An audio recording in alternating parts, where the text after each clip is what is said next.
The Galactic Council Hall was filled with light, voices of 100 alien races echoing through the vast chamber, each voice proud, confident, and arrogant. In the center stood a single human representative, calm and silent, surrounded by those who called themselves the rulers of the stars. The Kator Admiral clicked his mandibles in amusement. Humans, small creatures from a single blue planet, and yet they dare ask for a seat among the great powers, he said. Laughter rippling through the hall. Another alien, scaled and tall, leaned forward.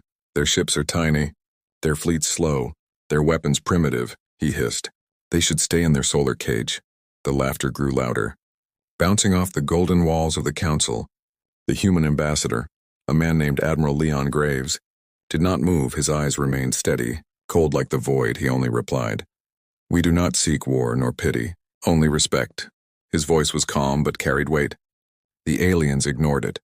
They had already decided what humanity was: weak, backward, harmless. In the far corners of the council chamber, holographic displays showed the galactic fleets, massive dreadnoughts, cities floating in space, weapons capable of burning moons. And in comparison, the human fleet was a joke. A handful of cruisers, a few carriers, ships held together by courage more than technology. The galaxy laughed and humanity listened in silence. But far beyond the laughter, in the cold darkness past Neptune, something ancient began to stir. The sensors of nearby colonies picked up strange readings. Gravity fluctuations, deep resonance waves, energy spikes that made no sense. Scientists across different worlds dismissed them as errors, interference from the sun, background radiation. But one alien scientist, a young Zyran researcher named Voro, wasn't convinced. "These readings repeat every 72 hours, he told his commander, as if something enormous is pulsing beneath the system. But his warnings were ignored. Back in the council, the laughter continued. "Perhaps humanity should focus on farming," said one delegate. "Or polishing our boots," another added. The entire chamber roared. Only Leon Graves remained motionless. He looked up at the great council and said softly, "The universe remembers those who laugh too soon." The laughter died down for a moment, but arrogance returned as quickly as it had faded. Across the galaxy, news networks broadcast endless jokes about Earth's toy ships, animated holos showing small human vessels crushed under alien dreadnoughts. Memes and songs mocking human pride filled the galactic nets. The words Terran weakness became a trending phrase across 1,000 worlds. Humanity had become the galaxy's favorite joke. But on Earth there was no laughter. Deep beneath the surface of the oceans, inside secret bases under Antarctica, and hidden tunnels of Mars, humanity was silent and working. Every nation united under one name, Terran Command. They built, planned, and waited. The world's greatest engineers, scientists, and AI minds had disappeared from the public eye years ago, and now their silence began to make sense. No one outside Earth knew about the shadow projects. Project Leviathan, Project Prometheus, and Project Goliath, names whispered in coded transmissions, each linked to something massive hidden beyond the solar rim. When the alien probes tried to enter those regions, they vanished. When fleets sent scouts, their sensors failed and returned to nothing but static. It was as if a dark mist swallowed everything beyond Neptune. Still, the galaxy ignored it. They were too busy laughing. Then one night, across hundreds of observatories, the same alert flashed. Unregistered gravitational pulse detected beyond Sol's edge. The signal came from the dark beyond Pluto. It was steady, rhythmic, alive. The aliens debated. Some said it was a dying star. Others said it was a collapsed station. But humanity said nothing. The Terran communication channels went silent. Every human colony locked down. Every fleet stopped transmitting. It was as if the entire species had vanished behind a wall of silence. Panic began to ripple through the outer systems. The same Kator admiral who mocked humanity days ago called an emergency meeting. "What are they doing?" he demanded. "Why did they go dark?" No one had an answer. Reports came in. Terran colonies sealed. Trade routes closed, every human civilian ship recalled. Earth's orbit covered in energy fields. Even the moon flickered with strange patterns of light. The council tried to contact Earth's representative, but Admiral Leon Graves was gone, his seat empty. Only a single message left on his desk, written in human script. "You laughed when we were silent, but silence was never weakness." For the first time in centuries, the Galactic Council felt unease. Then came the images, captured by deep space telescopes. Shadows, massive and slow, moving beyond the Kuiper Belt. At first mistaken for asteroids until one of them turned, and the reflected sunlight outlined a shape that could not be natural. A circular form with metal ridges and surface towers the size of mountains, an artificial world asleep but alive. The report spread through every major network. Analysts screamed that it was impossible. The galaxy had no record of such construction. Not even the ancient races had built something so vast. It must be alien tech, they said. It cannot be human. But the energy signature was clear, Terran in origin.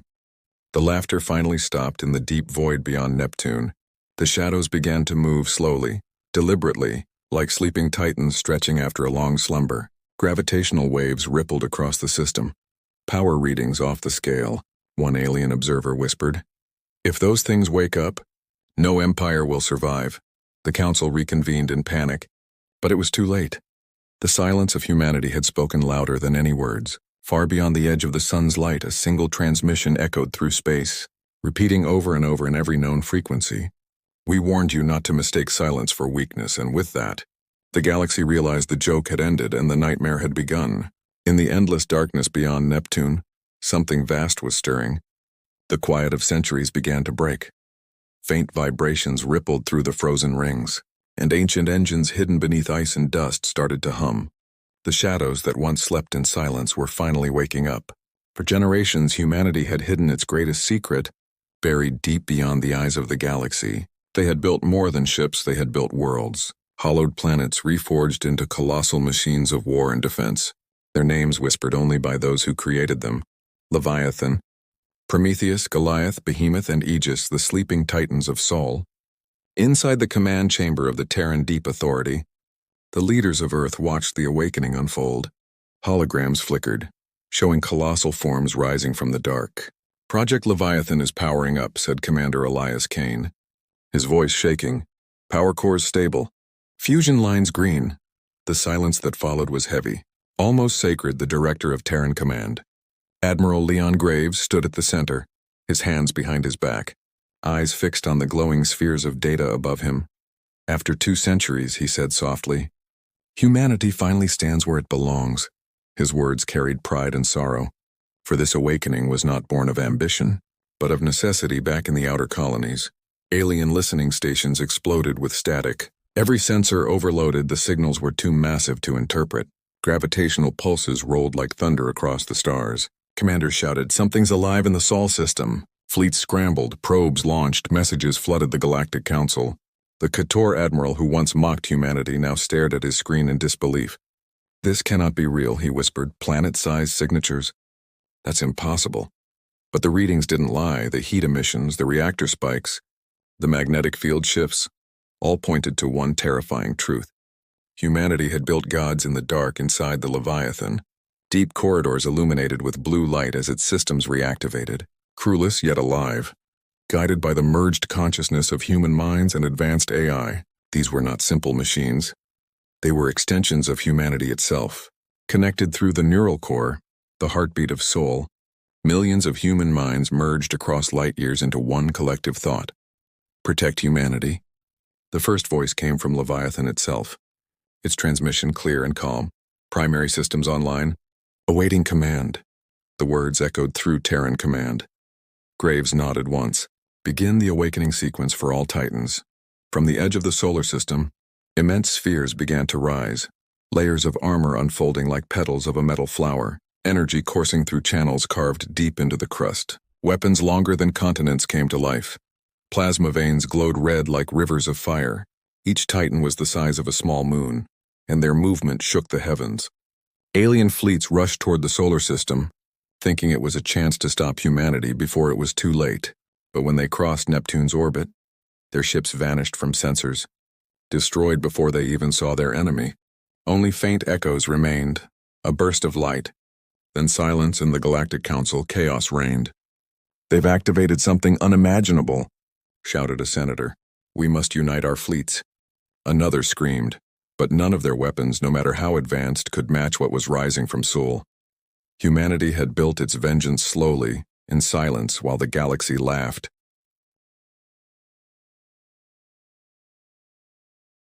Deep in the Leviathan's command core, Holograms showed alien ships approaching. Small, desperate, trying to understand, a robotic voice spoke from the ship. Foreign vessels detected. Unauthorized entry into Terran defense zone. There was no emotion, only command. Engage deterrent protocol. Beams of light erupted from Leviathan's surface. Not lasers, but compressed plasma streams hotter than stars. They carved through space like divine punishment. The alien ships melted in seconds. Their screams lost in the void. For every fleet that came, none returned, back on Earth. The night skies were bright with auroras. Energy discharges from the awakening resonating even through the atmosphere. Civilians watched in awe, not fear. They had known this day would come. Schools taught children about the long sleep. Stories told of humanity's hidden protectors. The living planets that would wake when the stars turned against them. Admiral Graves watched from the observation deck.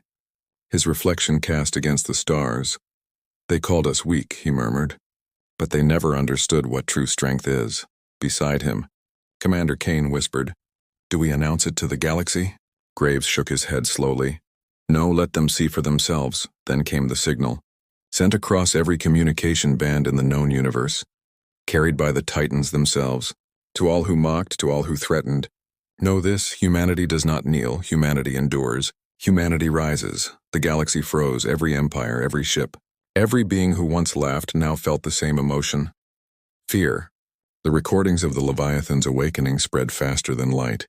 Alien scholars debated if these machines were ancient precursors reawakened by humans, but the truth was simpler and far more terrifying. They were human creations born of patience, pain, and the endless will to survive. From the edge of the solar system, the Titans aligned their massive forms, energy building in silent unison, their purpose clear: to defend, to remind, to awaken the galaxy to humility. The council met once more, trembling as reports poured in. "They are moving," said one voice. "The planets themselves are moving." Indeed they were. The Titans had begun their slow advance. Their engines brighter than suns cutting through the darkness of space, heading toward the outer systems. Unstoppable, silent, divine, the galaxy, once filled with laughter, now held its breath. For humanity's silence had ended, and in its place, the roar of awakening filled the stars. The stars trembled as the Titans moved, each planet-sized warship gliding through the void with impossible grace. The engines of Leviathan, Prometheus, and Goliath burned brighter than any sun, their silhouettes vast enough to cast shadows across moons. The galaxy that once mocked humanity now watched in silence. Afraid to even breathe, alien fleets had gathered near the borders of Sol. Thousands of ships from dozens of empires, the Galactic Alliance had sworn to contain the Terran threat before it grew beyond control. Their admirals boasted of victory. Their commanders promised swift destruction. But as the first human Titan appeared on their scanners, all words died. Leviathan emerged from the black like a living world.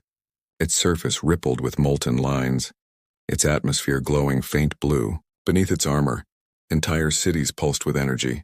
Millions of human minds, AI cores, and reactors working in perfect unity. It was not just a ship, it was a consciousness. Inside the galactic flagship Ardent Crown, Admiral Tavon stared in disbelief. "It's the size of a moon," he whispered. "How can it move that fast?" His tactical officer answered in a trembling voice. "Gravitational field manipulation, sir. Their engines are rewriting space itself."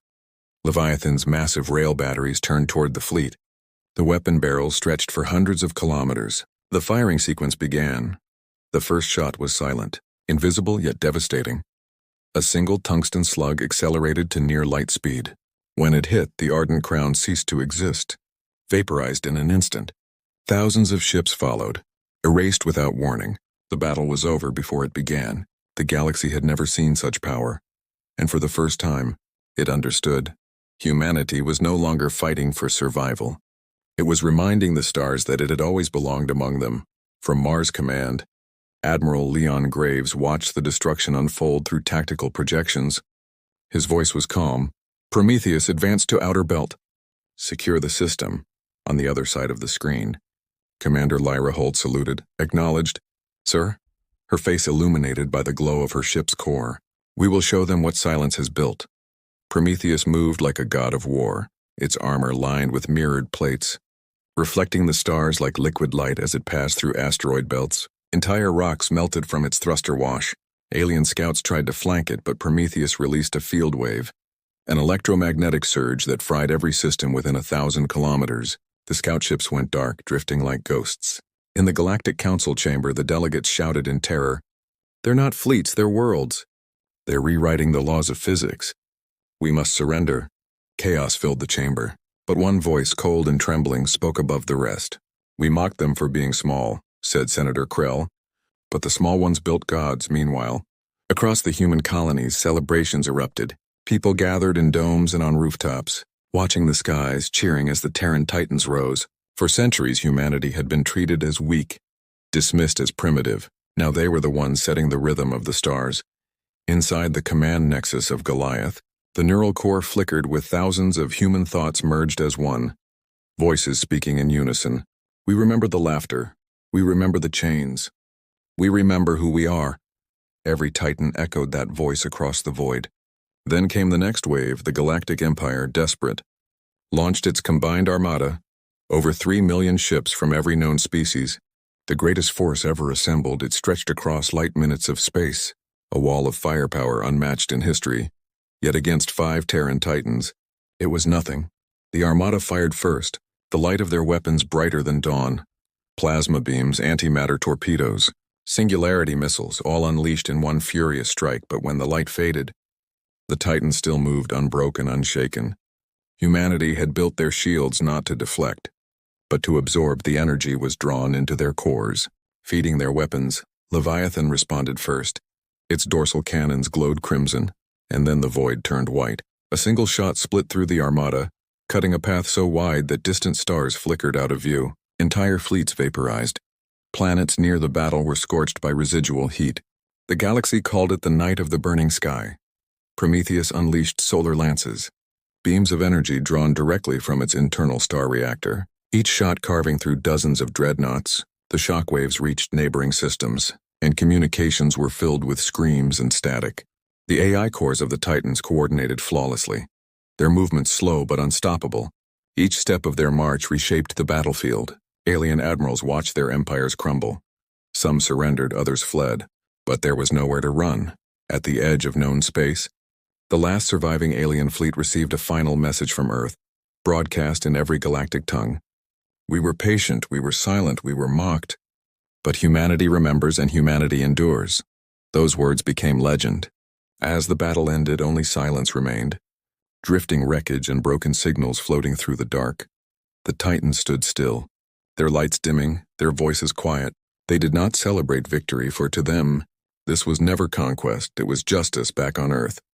Admiral Graves stood before a silent crowd, the global feed showing his face to every city. "We never wanted domination," he said, his voice echoing across the world. "But the galaxy forced our hand. They will remember this night not as the rise of war, but as the return of respect." High above him, the sky shimmered as the Titans passed by, enormous silhouettes reflecting the light of the sun, each one bearing the symbol of Earth, a reminder to the star that humanity's silence had always been the calm before the storm. And thus the giants marched onward, unstoppable, eternal, guardians of the species that once walked among the dust, now walking among the stars. The galaxy was burning, stars dimmed beneath the storm of war. The once proud fleets of countless empires scattered like dust, and yet the Titans continued their silent march, each one moving with impossible precision, as if guided by one thought, one purpose, one heart. From orbit around Vega Prime, billions watched in fear as Leviathan drifted past their world, its surface alive with shifting lights. Cities built upon armor plating, oceans of plasma glowing beneath transparent shields. Every movement of the Titan made the planet's gravity shudder. Entire civilizations prayed not for victory but for mercy. Inside the Galactic War Command, the surviving admirals screamed orders, their maps filled with collapsing front lines. "We have to strike together," shouted Admiral Tivon's successor. "Focus fire on one Titan at a time." But it was useless. The Titans fought as if they could read every move before it happened. Prometheus turned its gaze toward the largest alien fleet ever formed. 10,000 ships linked by quantum chains, their weapons synchronized to fire as one. Their commander cried, "Fire everything!" And the void lit up like a second universe, beams of blue, gold, and crimson tearing through the darkness.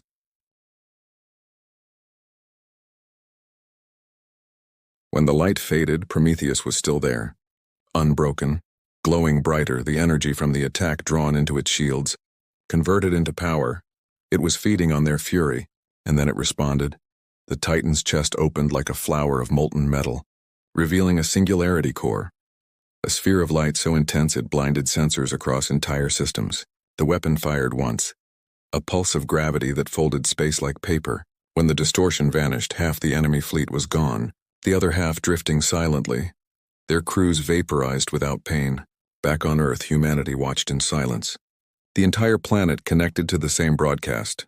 No one cheered, no one smiled. Children held their parents' hands as the sky shimmered with the ghostly aurora of the war beyond the stars. Admiral Leon Graves stood before the control deck of Terran Command, his face tired. "This is not revenge," he said softly. "This is remembrance inside the neural core of Goliath." Voices whispered. Thousands of human minds merged into one thought. "They mocked us for being small, but we learned to build worlds," another voice replied. "They burned our colonies, but we turned the ashes into armor." And a third voice added, "Now, we will teach them to fear the silence they once laughed at." Far away, the Galactic Empire launched its final hope, the Omega Array, a weapon built from the cores of dying stars. Designed to destroy entire worlds. If it failed, the galaxy would be lost. If it succeeded, so would its future. As the Omega Array charged, a beam brighter than any sun formed between its twin reactors. The weapon aimed directly at Earth. The galaxy held its breath, waiting for humanity to break. But instead, Leviathan moved, placing itself between the Earth and the weapon, its shields flaring to life. Admiral Graves whispered, "Hold the line." The beam struck. The sky above Earth turned white. Every screen on the planet went dark. The world trembled, then fell silent for a long moment. Everyone thought Leviathan was gone. Then the static cleared, and the image returned. Leviathan still stood, cracked and burning but alive. Its voice echoed across all frequencies, deep and calm. "We are humanity," it said. "We do not break," the Titans answered together. "We rise." The Omega Array collapsed under its own power, imploding into a black hole that devoured the fleet around it. The shockwave stretched for light years, and yet the Titans endured, holding their formation, shielding the human colonies with their own bodies. In that moment, the galaxy understood something terrible and divine. The Titans were not just machines, they were alive. Each Titan carried within it millions of human souls, volunteers who had offered their consciousness to become one with the machine. Soldiers, scientists, children of Earth bound together in digital eternity. They were humanity's spirit forged into steel. An alien historian would later write, "They did not build ships. They built themselves into the stars." The Galactic Council finally surrendered. Their fleets shattered, their pride gone. A single transmission was sent to Earth. "We yield," it said. "Please, stop." But humanity did not answer with threats or conquest. Admiral Graves spoke once more to the galaxy, his message clear and calm. "We did not rise to rule, we rose to survive. But you turned our silence into shame, our patience into weakness. And now you will remember who we are." The Titans stopped their advance, their weapons dimming, their vast frames drifting back toward Sol. They did not stay to conquer. They simply turned away, leaving behind a galaxy forever changed. The war was over, but the legend had just begun. Alien poets would later call it the War Beyond Stars, the day the galaxy learned what happens when humanity stops being silent.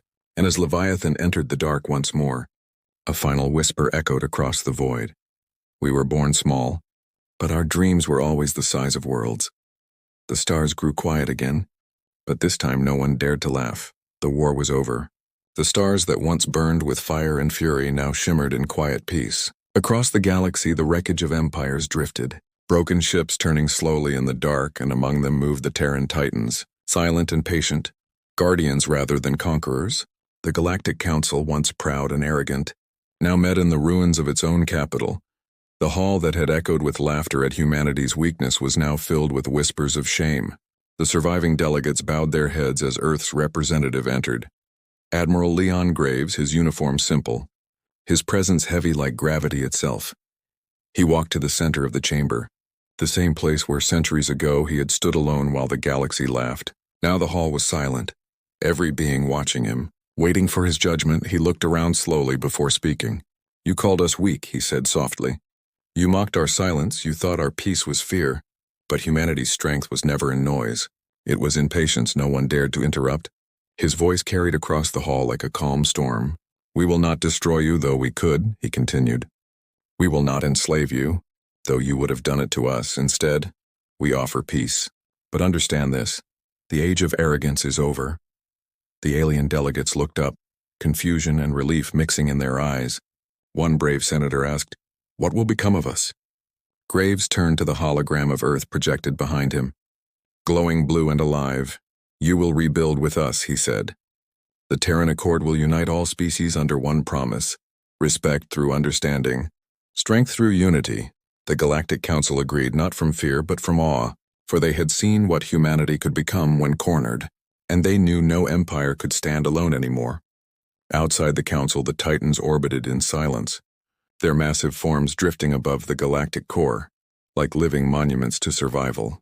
Leviathan's voice echoed across every communication band. "Peace restored," it said simply. "Observation continues." Its deep tone felt like thunder carried by stars. Prometheus began deploying energy fields across devastated worlds, restoring power to dying suns, rebuilding planetary atmospheres. Humanity's machines became healers, not destroyers. The same power that once tore fleets apart now repaired the broken. On Earth, cities shone brighter than ever before. United under one sky, humanity had not just won a war. It had earned respect from the cosmos. People filled the streets, cheering, crying, praying. The old wounds of history faded beneath the light of the Titans overhead, their silhouettes crossing the moon like guardians watching their children sleep. Admiral Graves stood on the balcony of Terran Command, the wind brushing his coat as he watched the night sky. Beside him stood Commander Lyra Holt, her eyes reflecting the glow of distant stars. "Do you think they'll ever forget?" she asked. Graves shook his head slowly. "No," he replied, "and they shouldn't. Memory is what keeps peace alive." In the following years, the Terran Accord spread across the galaxy. Human engineers taught the art of patience to races that once knew only conquest. Schools on alien worlds began teaching Terran philosophy, not of dominance but of endurance. Survive, adapt, respect became the new creed.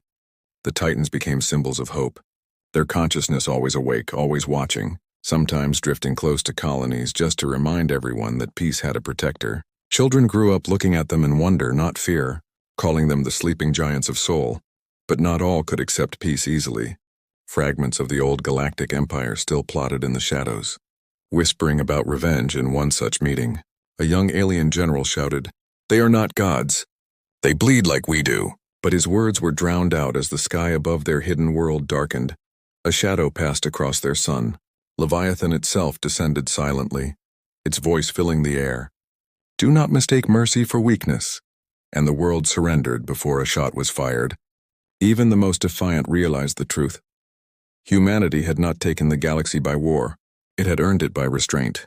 Years turned into decades, and the Titans remained orbiting the stars, never aging, never sleeping, their cores pulsing with the merged souls of those who gave themselves to protect the species. Sometimes travelers passing through deep space would hear faint whispers through their comms, echoes of voices saying, "We are still here."